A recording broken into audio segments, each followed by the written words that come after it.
Alrighty, folks, I think you are in for a treat. What you have currently on the screen is over 80 years of real estate investing. I've actually reached out to these two gentlemen because they both have more time in real estate than I do.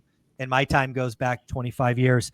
I wanted these guys to get together, have this 80-year conversation because I believe 2025 will go down as the hardest real estate year on record.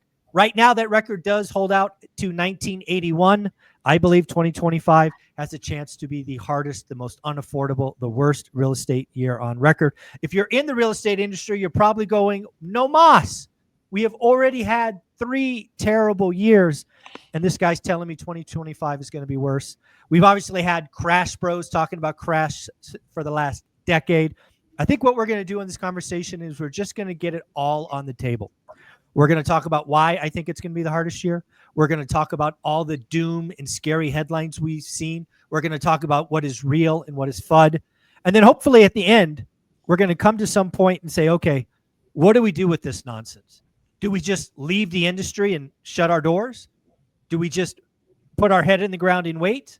We'll see what the three of us decide to do at the end of this. But let's welcome Ty to the show. Ty, you're a returning guest. You do the Friday wrap up and whatnot. How you doing? I'm doing awesome, man. I'm excited for this conversation, and we are going to deep dive, folks. So put your seatbelt on. There you go. And Joe D, you have been on the channel. You are part of the Buying Vegas series. You were the first person that helped Olivia and I really get to that buy box in Henderson. You are extremely knowledgeable. You have been doing real estate the longest out of the three of us. So, but that's meant with all the love and respect that it deserves. So, to say that 2025 is a hard year, is different, is pretty wild, right? The three of us got 80 years, and we have never been through an environment like 2025, right, Joe? No, we've been through some roller coasters, but this is definitely feels like a lot more violent. Yeah, and it sort of feels like it came. Some of this stuff feels like it came out of left field, right? I don't know about the two of you, but I did not have tariff, trade war on my bingo card on January 1st. Maybe I should have in hindsight, but I certainly did not see a trade war and 25% tariffs on Mexico and Canada, and now 245 on China. I mean, that's a lot. That's a lot of stuff, regardless of consumer behavior and whatnot. So, Joe, I'm curious. You've been in the game a long time. You run an amazing brokerage as a part of EXP, I believe. I'm curious, have you noticed any change in buyers or sellers or other real estate agents? Because again, since Liberation Day, which, oh, by the way, is exactly 2 weeks ago, it's hard to believe it's only been 2 weeks. Wow. Has there been a vibe shift in the last 14 days? Yeah, and it's clear in the conversations, whether they be buyer or seller or other agents, or interestingly enough, business owners in general.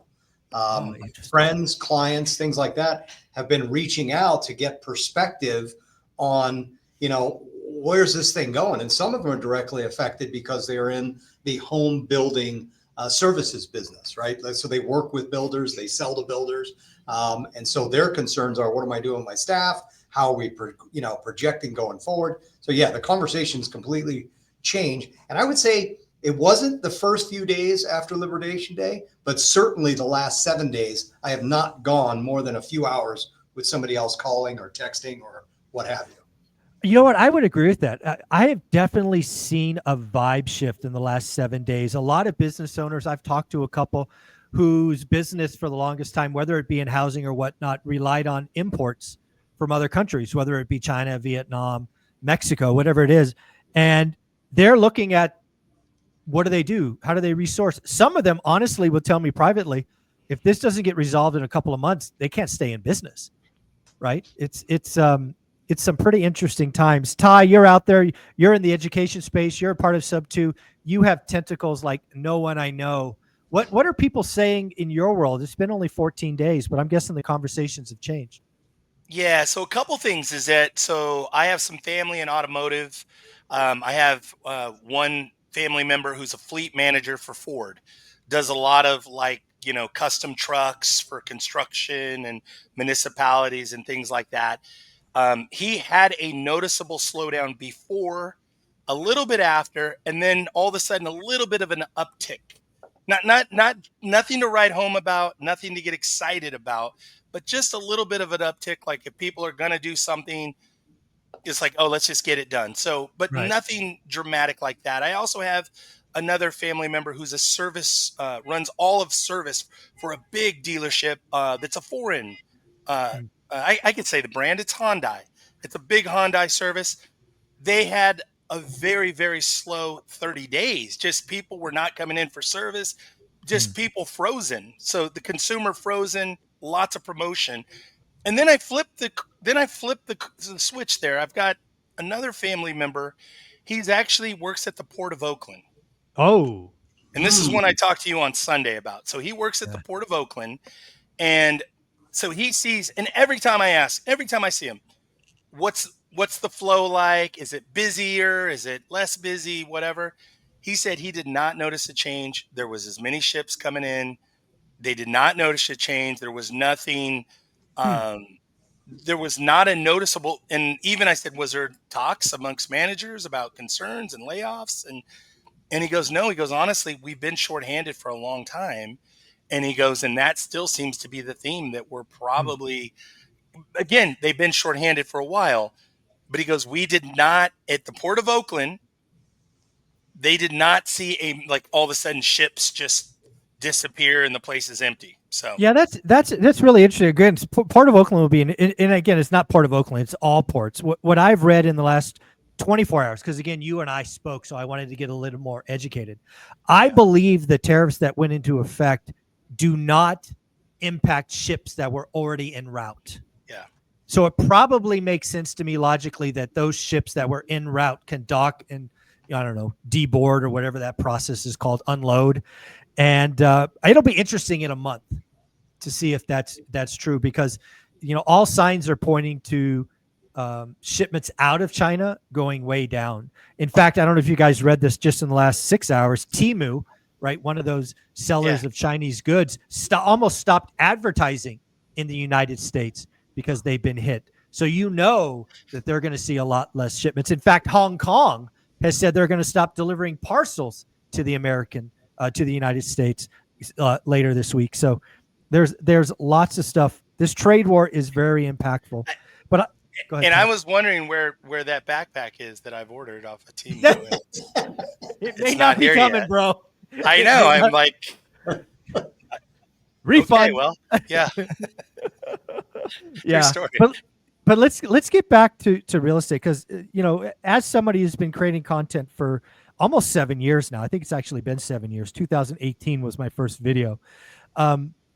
I've had to deal with crash bros pretty much that whole time. And as I've shared with each of you privately, if you want to grow on YouTube, preach fear. You don't have to be right, just be consistent. And crash bros have gone on to do amazing things. Plenty of them make 10, 15, 20 grand a month producing daily fear that has never been right. But that said, we've just started to saying we're in uncharted territory.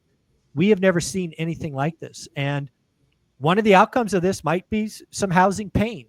But I'm curious, what are you guys seeing? What are your, agents, buyers, sellers saying to you? What are they seeing online? What is some of the fear that people are bringing to you and asking questions about? Well, the first thing I'll go off of is the actual numbers, because for our market, there's what agents are worried about. Some of it's real, most of it's made up, but then there's actually what's occurring.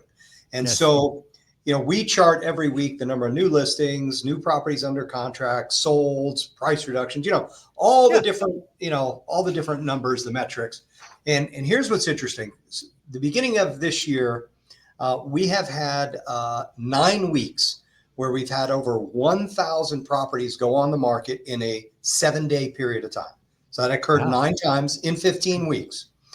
Last year, that happened exactly 0 times. Interesting. Yeah. And this last week, 1,197. So it wasn't just over 1,000. It's 200, almost 200, over 1,000. So that number's high.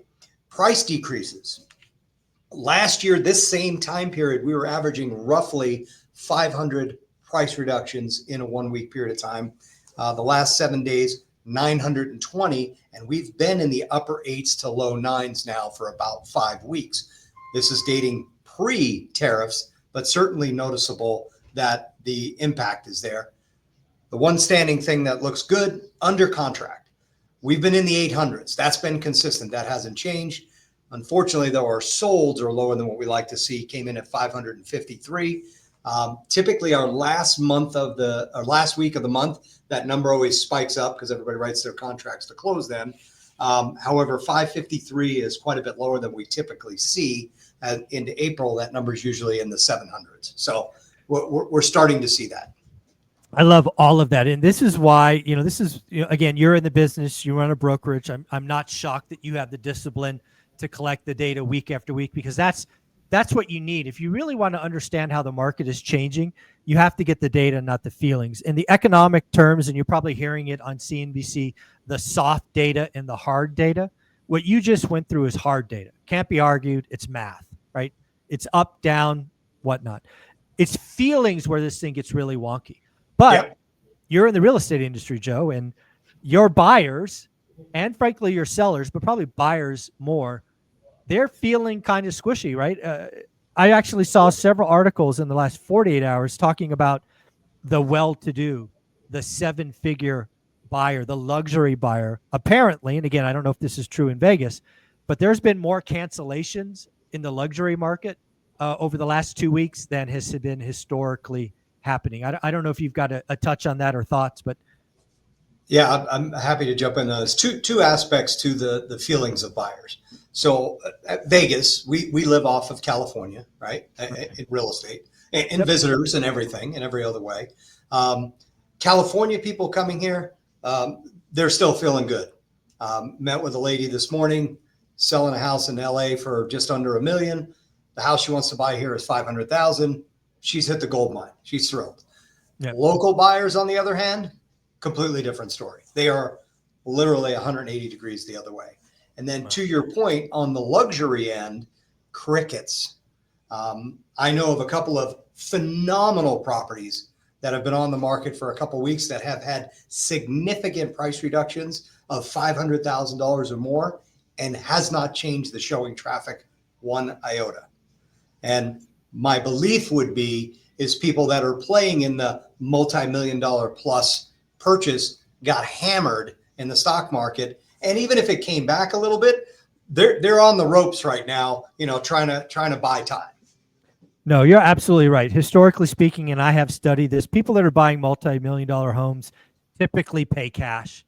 Mm-hmm. And if they just got rocked with a 25 or 30% drop in their stock portfolio, and oh, by the way, let's say it came back half, they're kind of the once bitten, twice shy. Also, a lot of those people are business owners.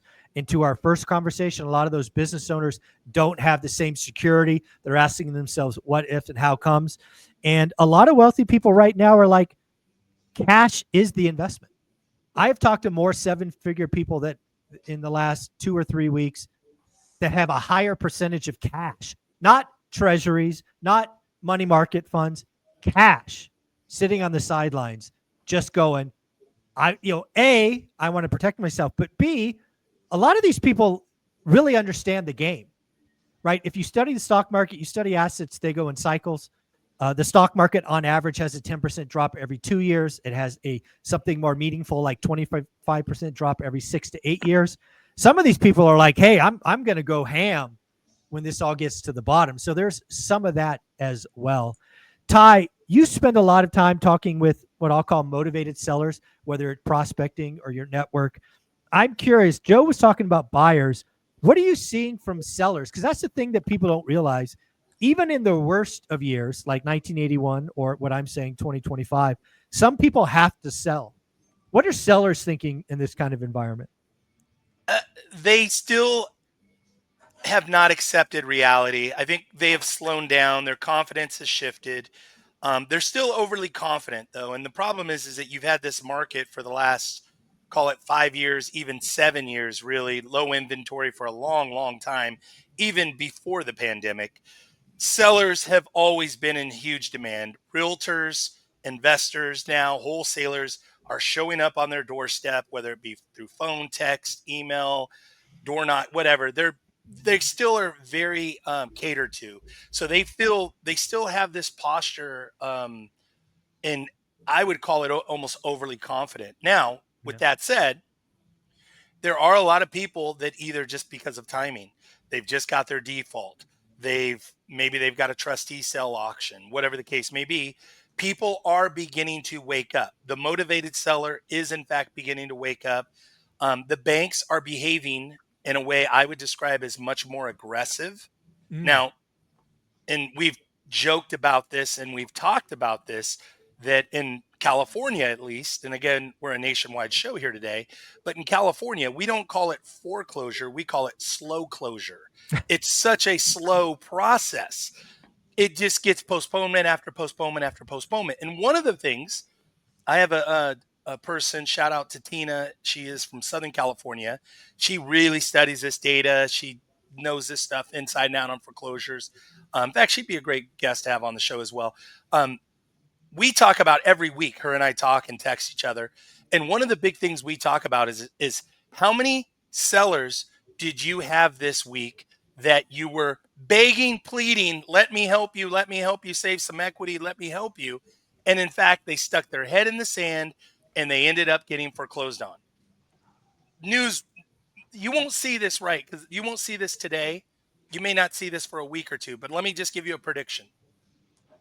In the next three weeks to 3 months, we will start seeing headlines about bank foreclosures up 500%, 300%, whatever the case may be. You'll start seeing those headlines because, again, quietly, the bank, Joe and I have talked about this. Joe actually helped me with a lot of insight on this. The banks are not going to get propped up by the government with these continuous partial claims and forbearance programs. And I don't know exactly to the level of sponsorship, but all of that is getting pulled back. And so loan servicers and mortgage companies are going to, now I'm not saying a crash. I'm not a crash, bro. Let's be really clear. But we will see a significant uptick in notice of defaults and specifically properties going to trustee sale. No, I think that's absolutely going to happen. And there's actually been something that, somebody's been on my show a couple of times. Her name's Melody Wright, has been calling out for a long time. There's been these shenanigans with FHA loans where if home buyers have these FHAs, they'd go into this process and the receiver would do a silent second and blah, blah, blah. They would be in this thing for like 2 years and never make a payment. It's ridiculous. It's fraud. It should have never happened, but that was the program and people took advantage of it. And let me, it's called a partial claim is the actual technical term of what they call it. But let me give you some insight on it.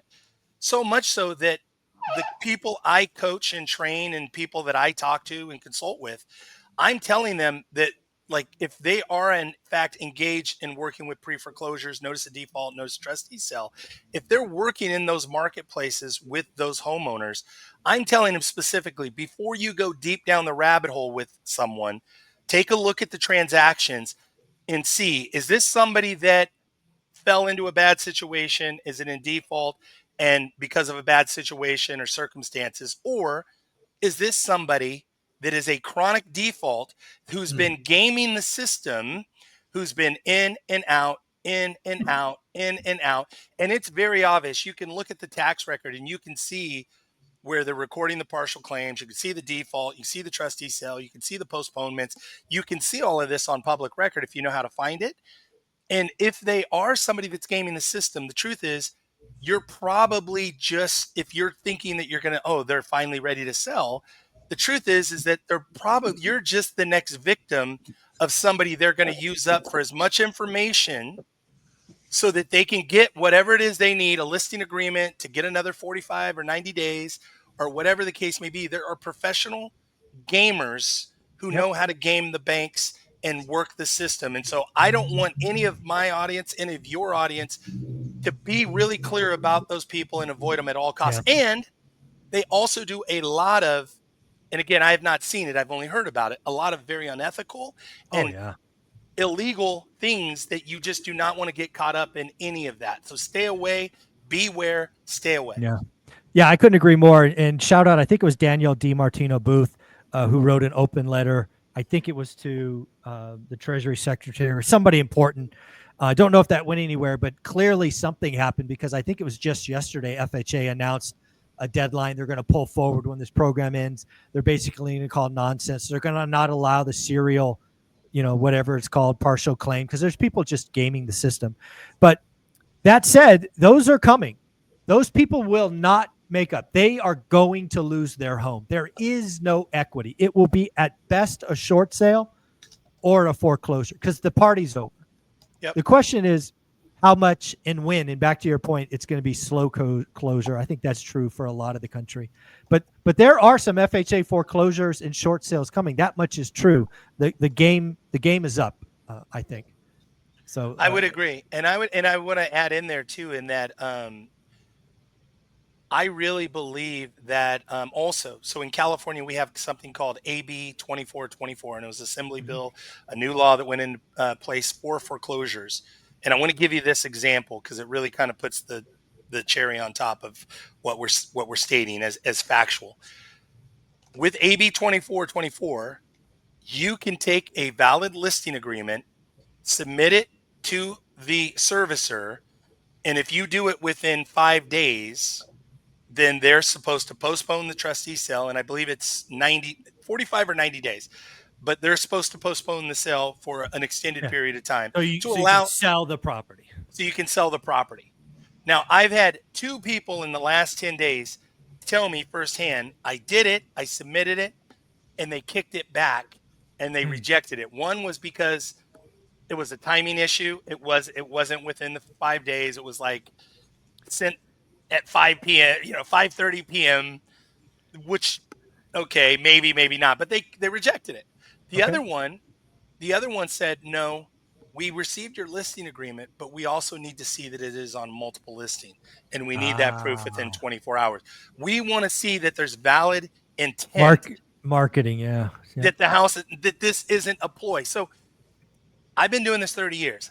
I've never seen trustees take the extra time to say, oh, send me the actual MLS printout. Yeah. So that, these extra little steps, or just reject something on a, what I would call 4.5, 5 day midnight, like that whole thing. So point is, servicers are playing much more aggressive. So just to jump in on that servicer conversation, a friend of mine they run 14 states where they provide notices for Mr. Cooper. And they said their business has exploded since the beginning of the year. And they can tell that the conversations are different than what they've been the last several years. And they're hiring like crazy because all the stuff that's been getting kicked down the road is now bubbling up. Yeah. So one of the things that's really interesting when cycles change is we're going to find out who's been swimming naked, right? So I think there's been a lot of fraud for the last couple of years. In this, like, people are playing the game, the game's up. Now the question really for us and really the whole audience is, how big is that opportunity, right? I have seen counts where it's in the several 100,000. I don't think that would shock me. I have a hard time believing there's 1 million of these, right? When you think about the number of transactions a year, call it 4 million, maybe 5 million transactions. The question is, how deep is this pool? And then I guess the last thing I think about is, could these all come and be the next 2009, 2010? You guys remember this. All 3 of us were active in the game. The reason that got really bad is supply just kept coming every week. Every week, another 500, 500, 500, 500, 500. And demand just got incinerated. Yeah. Do either of you think this is really deep and is going to be big enough to send us back to the crash of 08, 09 because of that supply? I don't see a repeat of that, and for a couple of reasons. Number one, going into 08, there was very few ways for a bank to get rid of that and dispose of that note. What they learned exiting that a couple of years later is they now have multiple avenues of how they can move off that mortgage. And that's where the supply issue became crushing, is the one way. We're going to foreclose and that's it. Yep. Now they've got, they'll bundle them, they'll sell them off to somebody else. It's your problem. That investor will go, great, we don't mind taking these defaults. We'll work through them. We'll reset, whatever. So Yeah, that's my opinion. Yeah. What do you think, Ty? What do you think? I don't think I don't think we're anywhere near 2008. In fact, I was just pulling up on Property Radar. I'm looking at right now in the state of California, active foreclosures, notice of defaults, notice of trustee sales. We're at about 14,538. So let's call it a hair under 15,000 units. Yeah, it's nothing. It's nothing. If we take a look at, and again, I'm going off of memory, but from memory, I believe when 2008, I want to say we were closer to about 250,000 Yeah, easy. defaults, and not that they were getting not repoed, but in some phase of pre-foreclosure where the family could short sell it or Yep. do a modification, whatever. So Yeah. it's going to be a noticeable uptick.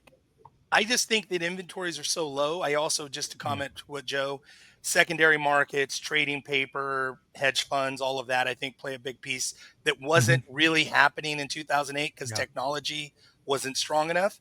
But the bigger thing I think too is that absorption through the market. People will come to market. People will short sell and or list with a broker, get their equity out and or sell to creative investors, and do deals. So right. So again, I think when I look historically again at hard data and you try to piece apart what percentage of loans are FHA, it's often in the low double digits. We're talking 15, 20%. If you assume even half of those, which is unrealistic, it's probably more like 20% of the 20% are in this area. There's some pain coming, no doubt. There is going to be some opportunity, no doubt. But this isn't the wave of 09. Even if all of them showed up in the same month, that would be absorbed over 6 months. But we all know this. The chance that all of those land in the same month is impossible. They're going to dribble onto the market, and it'll just be part of the flow. Will we have more inventory? Of course. Will there be some opportunity? Of course. But is it going to be the big drag that takes us, down 40%? Highly unlikely. No. Yeah, it's not coming. I'm curious, guys, what else are you hearing when you watch some of the YouTube videos or people that I lovingly call crash bros, sometimes called doomers? What are some of the things they're saying? Because a lot of them are still talking about 20% crash in a year, 40% crash in a year. What are you guys hearing? What do you want to dig into? Yeah, I mean, the thing that's been pressing for me that, and by the way, I should have said this in the beginning. You guys know I watch the Friday update every week for years. So I'm privileged to be on this with the two of you at the same time because I'm usually the guy that's working out or doing whatever, taking my notes. And, during the pandemic, I mean, I invested based on these conversations. So that's awesome. Thank you to both of you. A big discussion, right? So we're going to go into the tariff world. We have things like lumber coming out of Canada. We have gypsum and concrete prevalently coming out of Mexico. That obviously is going to have an impact in some way, shape, or form. I'm in this question. I'm looking directly at new home construction. There's a shortage of homes in North America. There's a lot of reasons for that, regardless of what that is. What do you see happening with the cost of new homes and how that's going to play out? Yeah, so I think there's a couple of things, and I'm glad you brought up homes because I'm going to take this same concept and go to commercial in a minute, which I think is a bigger impact. So shout out Lance Lambert from Resi Club. He posted this on X or Twitter. When you look at a single family home, roughly speaking, 80% of the raw material that goes into a home is sourced from the United States. Oh. I had no idea it was that high. I would not have guessed that. It's 80%, which means 20% are imported, most from Mexico first and then Canada, lumber most likely. So there is going to be some impact. The general feeling is, again, it's 20% of that. And you're talking about, I think in Mexico and Canada's case, a 25% tariff. If there's not an exception, there may be an exception for lumber. I don't know. But it's going to be in the thousands of dollars. Most people feel the builders would be able to pass that on. if buyers come back, right? We still have that problem. I think there is a buyer psychology problem, which we should probably talk about next. But when you talk about a single family home, it's certainly not fun. You already have builders eating margin for rate buy downs and seller credits and all of that. So this is another hit to the bottom line. But given, at least on the public builders, this is not going to take any of them negative. They're not going out of business because of this. It's thousands of dollars, and likely low thousand, like 8, 9, maybe 10. But it's per unit, so not inconsequential. However, I think the bigger challenge is when you step back and look at commercial, which has a lot more steel and aluminum and just a lot more stuff. I think there's a lot of commercial products or projects that are like halfway complete that might stop. We actually may be creating a bigger gap in commercial properties. Now, if you're 90% finished and you only have interiors, of course you're going to finish. But if you just broke ground or maybe laid the pad, there's a very good chance you're putting that in mothballs and you're not moving forward, because you're talking 20% or more, because your project is going to last years. And hopefully that goes away. But if you're doing a large commercial rollout, apartment buildings, office buildings, whatever it is, mixed use, warehouse, there's a very good chance that you're going to pause, if you're not really close to the end. I think the bigger problem is commercial, not singles, given the tariff costs. Very interesting. Michael, what do you see with, so when we look at just this tariffs, Amazon, Mm-hmm. what do you see with some of the, do you see that all of a sudden contraction? Do you see how could you see this playing out, good or bad? Not 6 months, but maybe toward the end of the year. What would be kind of both sides of the coin? I mean, if you look at, again, I'm not going to pretend to know Amazon's business in detail, but the little bit I've read, history and friends, a lot of Amazon sellers rely on imports from foreign countries like China. And it's funny, I just read an article where Amazon sent out an email trying to get a survey from their sellers, what's going on. But I have to imagine there's going to be a lot of businesses that go out of business. If you rely on imports from China and they now have a 245% tariff, you can't pass that on to consumers. There's just no marginal utility, right? The margins aren't that big. So you're going out of business. So Amazon, if this continues for any length of time, probably has a lot of excess space. I mean, just think about it. If you look at Amazon's business, most of their sales by quantity, it's not Amazon. They're just the warehouse. They're just the distribute. They're not the seller.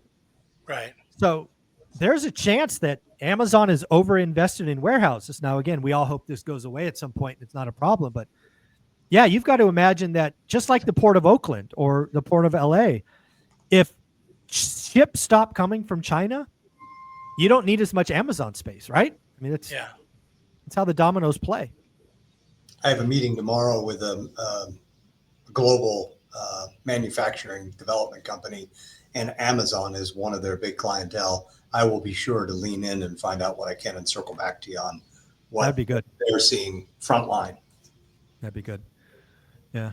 So the other thing we have to talk about, we got to remember real estate, as we all know, is a people business. There's buyers and sellers, and whether we like it or not, feelings are involved, right? Psychology. And we've already talked about the luxury buyers, but could you imagine trying to be a first-time home buyer in this market?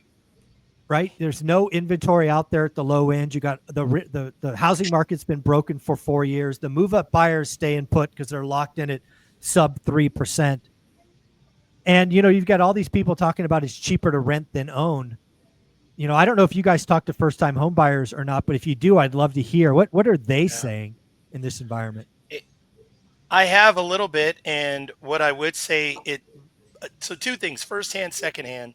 So firsthand is that some people have just really saved money, and if it's the right deal in the right school district and it just makes sense, they're pulling the trigger. Life and they're still making happens.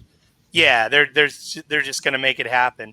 The other one, though, that kind of, I wouldn't say concerns me, I was going to say worry, but maybe concerns me a little bit, is I'll hear secondhand somebody sold a property, whatever the case may be, and then I'll just kind of hey, just curious, what's their payment?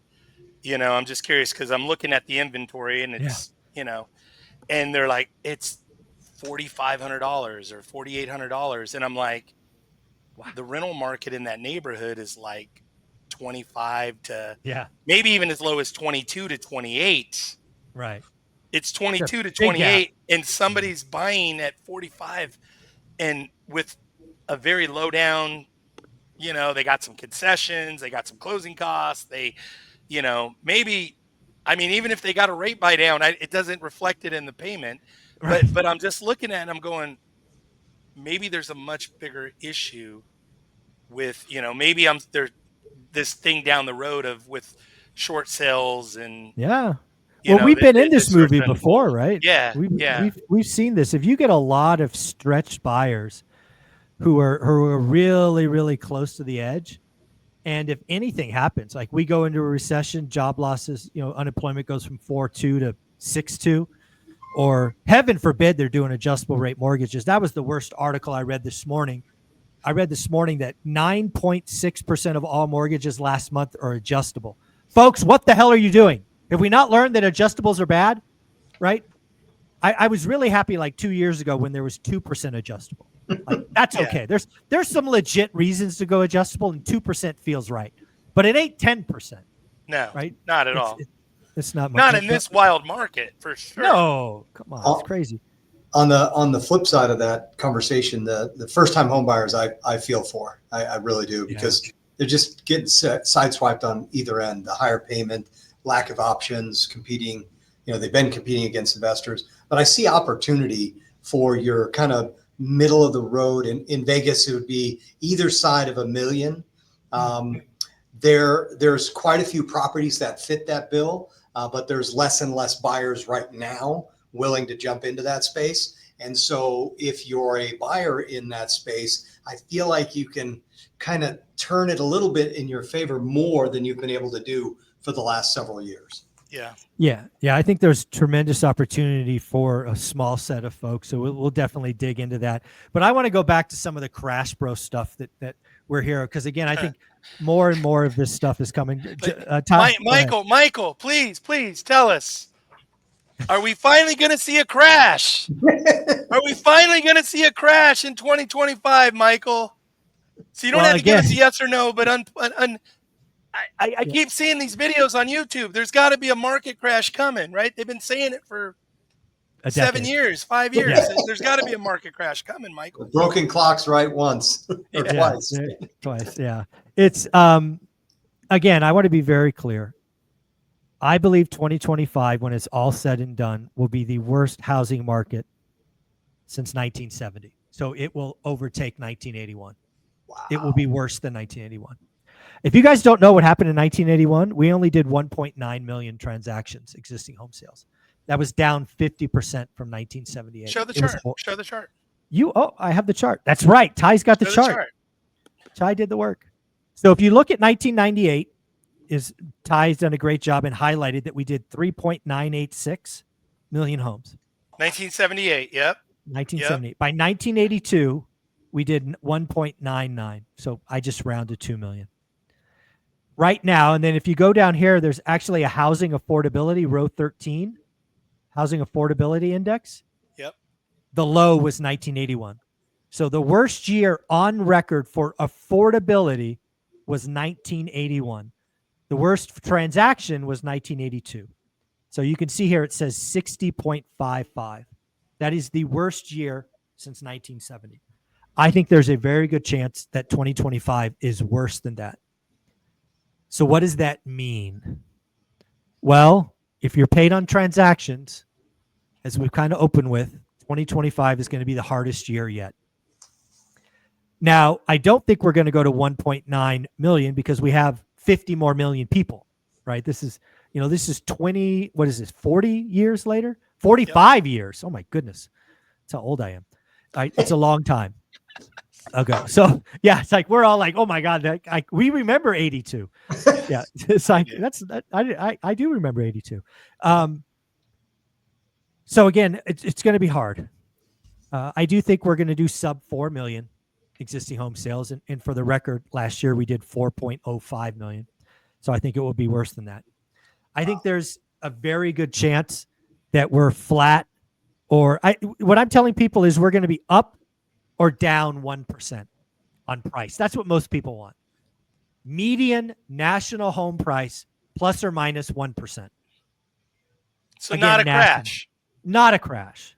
Now, as I've argued for years and been right, we've already had the crash. It was called transactions. Yep. That's what most people missed. So we're not going to have this epic collapse. Even if FHA came out and delivered all of that inventory in 2025, I don't think it would be enough. And to be fairness, just to tie two things together, I think most of this FHA stuff, which is fraud, is bad, is horrible, doesn't show up till 2026. Dude, we're in April. We're in mid-April. Yeah. Right? That stuff's going to be ready to rock and roll next April, right? In mass. So we can talk about 2026, maybe some pricing pain there, but it just, to your point, slow closure doesn't show up. Outside of foreclosure, yep. Where else do you see inventory? Like, what is going to be the thing in 26 or 27 or whenever? What's going to actually loosen up inventory? Because we've been so incredibly tight, even a little bit, even before the pandemic, inventories were really weird and tight. And then they got ultra tight. And then we had this weird uptick in values. And then where do you see what will make inventory come back? And when do you see that happening? So we have to be very clear here because sometimes it gets lost in translation. We have to talk below the median and above the median. When I say median, it's whatever your market is, Dallas, Texas, Toledo, right, wherever it is. I want to have that conversation. And actually, I want to go back to what Joe said earlier, because I believe if you happen to be lucky enough to be shopping in the 2x the median, there's tremendous opportunity there, right? Again, you have this little bit of the market where people in that price tag, it's probably their second home. They probably have more than one. Is this where the disrespectful offers? Exactly. Okay. That's where if I was shopping, to your point, on $1 million property in Vegas, I would be running a comp that says anything that's been on the market 100 days, and I would be stupid disrespectful. Right? Because again, right? And you guys know this, we're both boys, right? I am sitting in a brand new build right now that was supposed to go for 1.3 million, was supposed to have a lot premium, was supposed to have nearly $100,000 in upgrades, and was supposed to have an 8% mortgage. I got sub 5. I got 0 lot premium. I got all the upgrades for 0. And I bought it for $1.05 million instead of 1.3. Wow. Because I negotiated hard with the builder. And let's be clear, I wasn't shopping for $1 million home. I was shopping for a payment. I was ready because again, rates were 8%. I was shopping between $500,000 and $750,000. I found a builder who had one unique, alligator or unicorn or albatross or whatever you call it. They couldn't get rid of it, and I beat the shit out of them. And I got a payment that was below a $500,000 home. I won. That's available to everybody. You got to do the work. You got to look for the oddball. You got to look for the right situation. But I have a 30-year mortgage below 5%. I walked into $250,000 in equity, and it's only gone up $500,000 since. I don't mind that, right? So that's where disrespectful offers. Know where the hole is in your market. And I think the hole is 2x the median. And if I'm not mistaken, median in Vegas is roughly 540-ish. And, that takes you right up to about $1 million. Yeah, what Joe just said.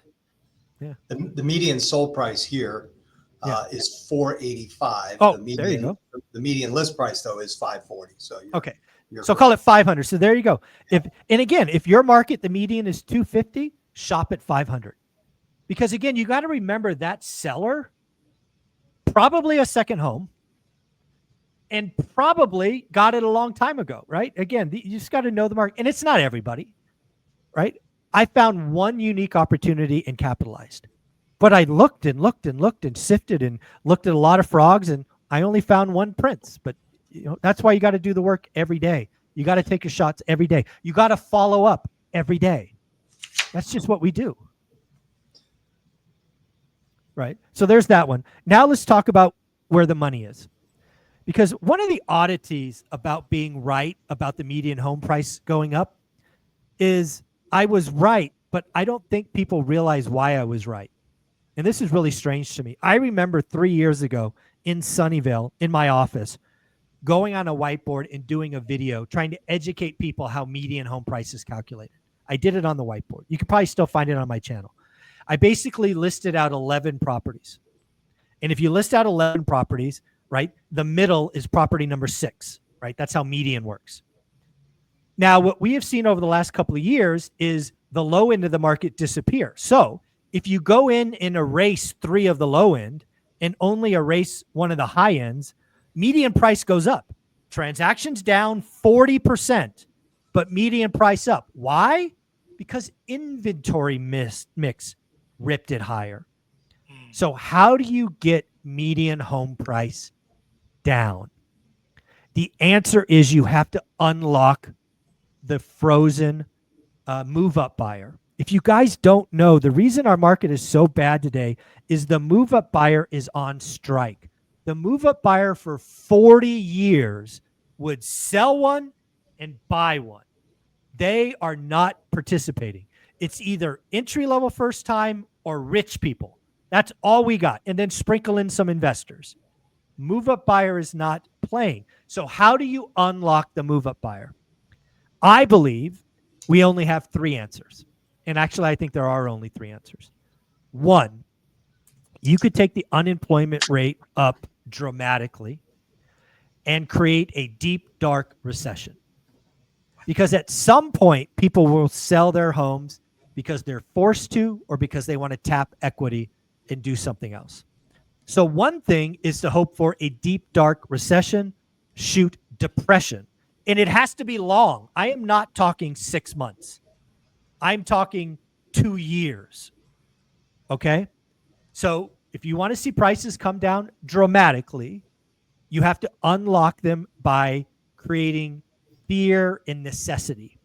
That is one way. Another odd way is you could take mortgage rates back to 3%. One of the oddities of life is you go back to 3% mortgages, you will get a blow up in for sale properties. And again, back to my example of 11 houses, if you add everything to the low end and nothing more to the high end, guess what happens? The low end goes down and bingo bango, prices go down. That's how median is calculated.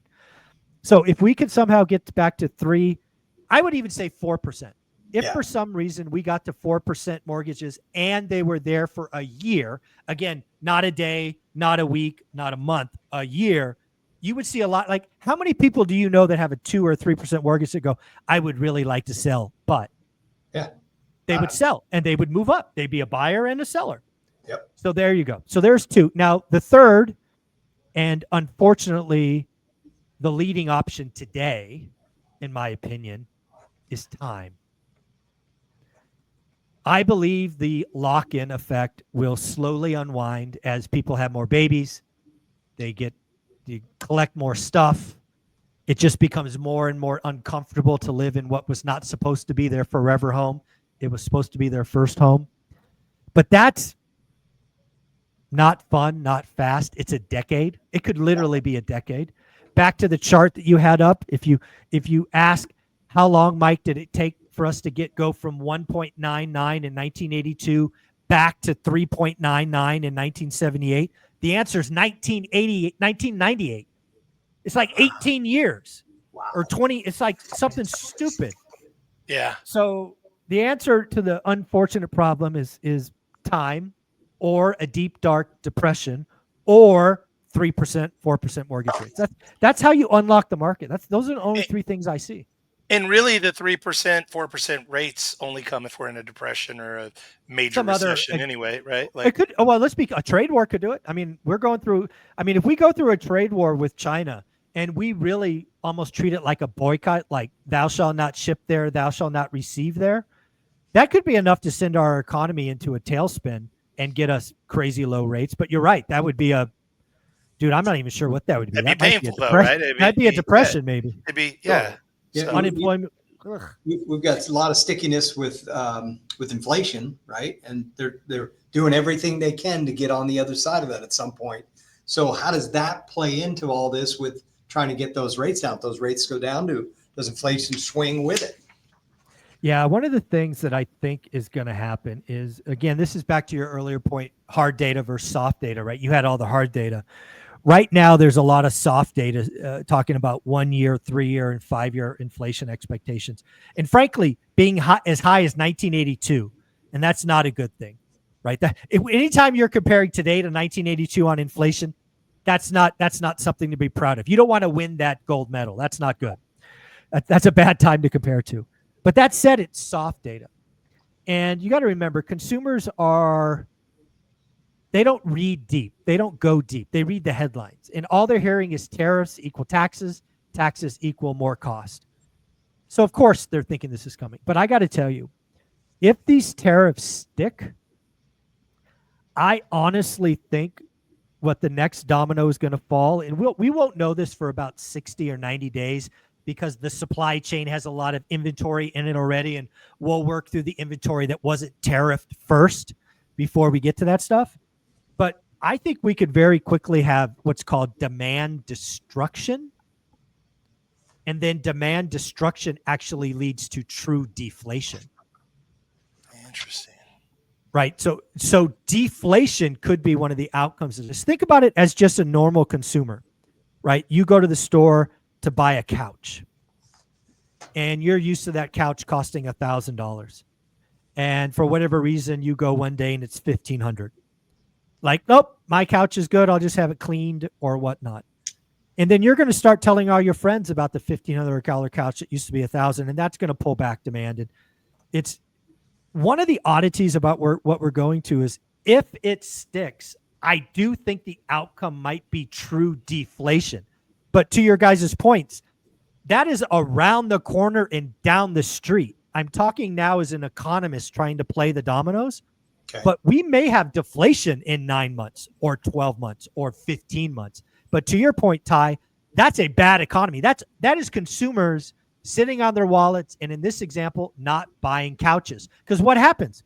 The few people that make couches who are profitable at $1,500, they start making couches and sell them at $1,450 because they're profitable, but nobody's buying. Now they have more couches, more supply. Then they're on sale. They're $1,350 and $1,250 and $950. And pretty soon, the buyer's back at $800 or whatever. This could get really ugly. So the demand destruction is a very interesting viewpoint. I think back from a life change perspective going into the oil and gas crisis when I was a kid. Yep. I remember in New York, if your license plate, the last digit was an odd number, an even number, you could get gas on certain days, right? It was a lot of chaos. But one thing that was born out of that it directly impacted my family, my dad commuted from Long Island to Brooklyn for work. And because of the issues, he and 4 buddies, they carpooled. All of a sudden, that became the thing. That lasted the next 25 years of his career, where one guy drove Monday, Tuesday, next guy, so on and so forth. So you start to see massive shifts in behavior. What are the things that you think, if this goes down this road any further, what are those kind of like crystal ball time? Maybe I'm putting you on the spot here, but no, I love it. I mean, one of the things, if this year stays as unaffordable and becomes the worse than 1981, one of the oddities is a flavor of what your father did. You're going to see a lot more generational living. Yeah. Right? You're going to see grandpa, mom, and dad. You're going to see that on purpose, and frankly, out of necessity. Yeah. So that's going to happen. You're probably also going to see what is kind of in vogue today, house hacking, become a necessity. Right? You and your buddies are going to have to go do this together and live in a bedroom and share expenses. It's just going to be the shared cost. And you're probably going to see builders build smaller things. Right. One of the things that we've seen the last 20 years is the average home has gone up in square footage. Yeah. I'm on record saying the average square foot is going to go down. And if we go into an environment where the bill of materials goes up 25%, one of the ways to get to a price point is just to build them smaller. Right. I absolutely guarantee that is happening here in Vegas moving forward. Land prices have just gotten, I'll say unreasonable, but they're reasonable because people are buying them. Yeah. But Yeah. from an overall perspective, the only way to bring them back into affordability is to shrink the size of that home without question. Yeah. Yep. Yeah. So we may go back to the, I've always thought that entry-level housing should be entry-level. And to me, entry-level housing is certainly under 1,100 and probably under 1,000. Right. I own a bunch of that stuff. That's entry-level housing. Your entry-level housing should not be 2,800 square feet. Agreed.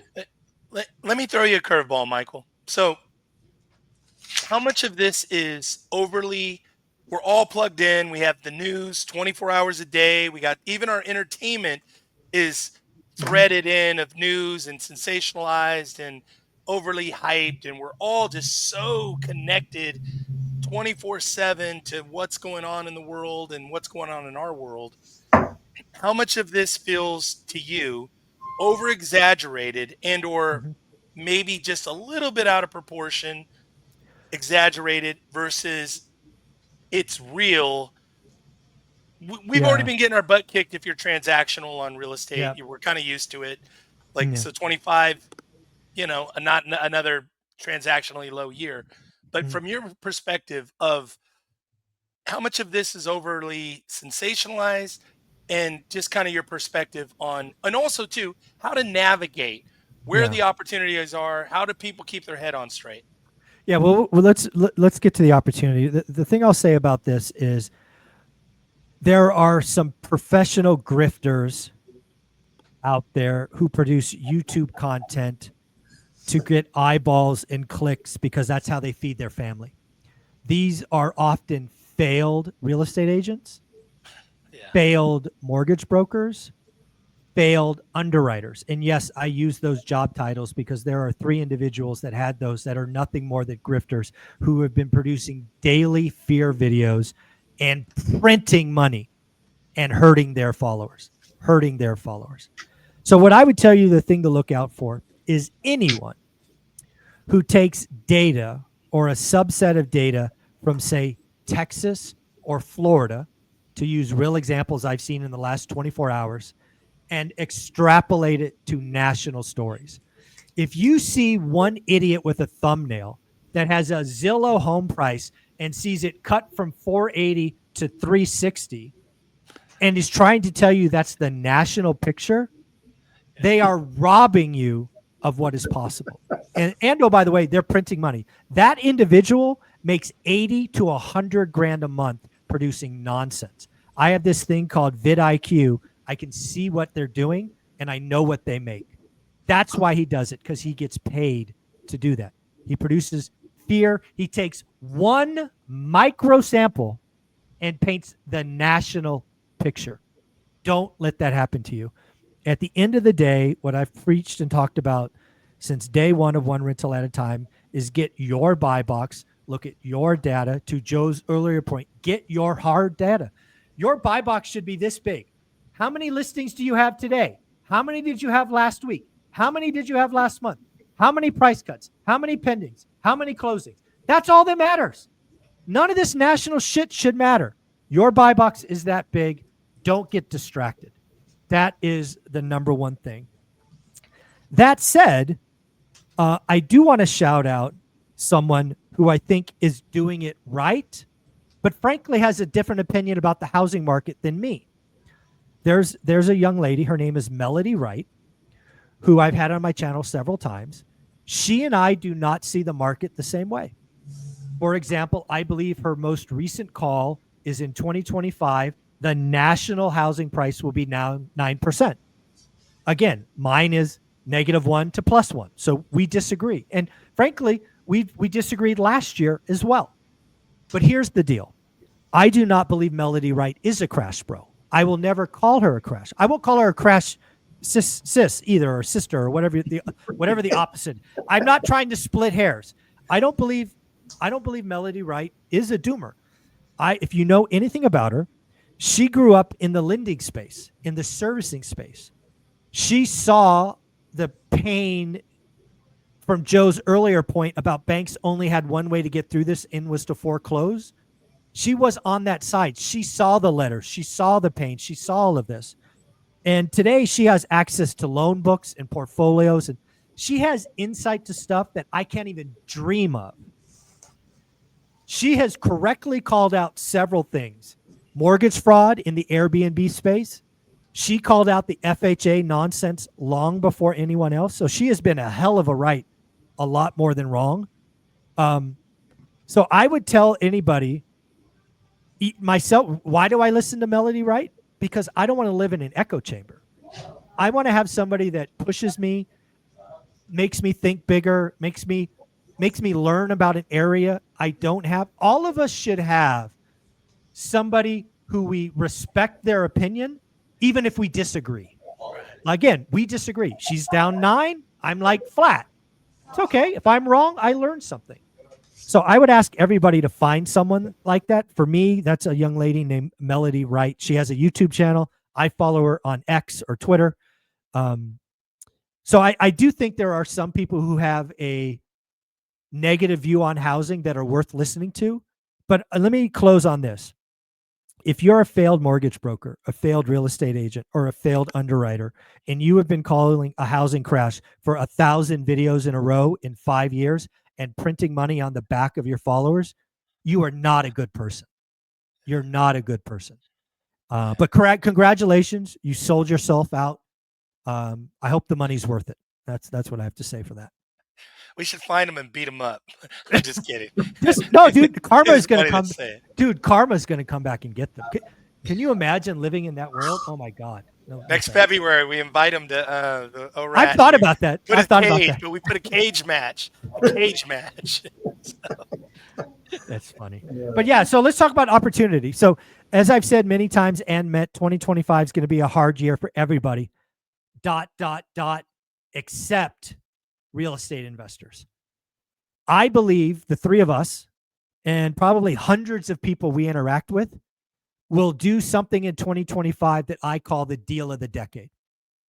I believe the deal of the decade comes around once a year. If you're paying attention, if you do the work. I am sitting in a house right now that was my deal of the decade last year.